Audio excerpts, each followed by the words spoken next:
Bonjour à tous et à toutes. Donc suite de notre longue séquence, ça va être une longue série de vidéos sur cette première scène qui va nous permettre, comme nous avons commencé la dernière fois, de faire de la modélisation et qui aboutira, je l'espère, au visuel que vous avez là au centre de la fenêtre. Alors pour réaliser cette scène, nous allons effectivement faire des étapes. Nous avons commencé dans les précédentes séquences à réaliser cet incal. Donc pour rappel, l'incal est tiré d'une bande dessinée de Moebius qui s'appelle l'incal, bande dessinée de science-fiction. Ce petit incal, donc ce cristal, nous allons le placer sur un pavage ici hexagonal et devant une forêt ici de cristaux.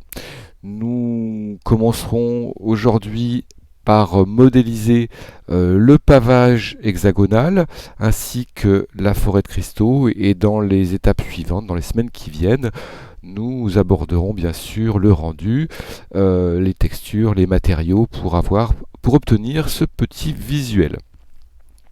Alors, pour réaliser ces exercices, en particulier les séquences de modélisation, nous aurons besoin ici d'une organisation de type layout. Donc vous n'aurez pas à faire une organisation de fenêtres particulière. Ce layout nous permettra donc d'utiliser la vue 3D pour fabriquer les éléments dont nous avons besoin, mais nous ferons également un usage important et intensif de la fenêtre d'animation qui est en dessous, parce que nous allons utiliser des outils d'animation pour modéliser le pavage d'hexagone et la forêt de cristaux. En complément, utilisation intensive également de l'outliner qui nous sera très utile. Ça permettra de découvrir cet outil qui remplace le système de calque des précédentes versions de Blender. Et bien sûr, nous ferons aussi un gros usage de la fenêtre des propriétés, ce qui nous permettra d'agir sur les objets qui sont dans la vue 3D, mais d'une façon totalement différente, en utilisant notamment des particules et des modifieurs, chose que nous avons commencé à faire dans les précédentes séquences.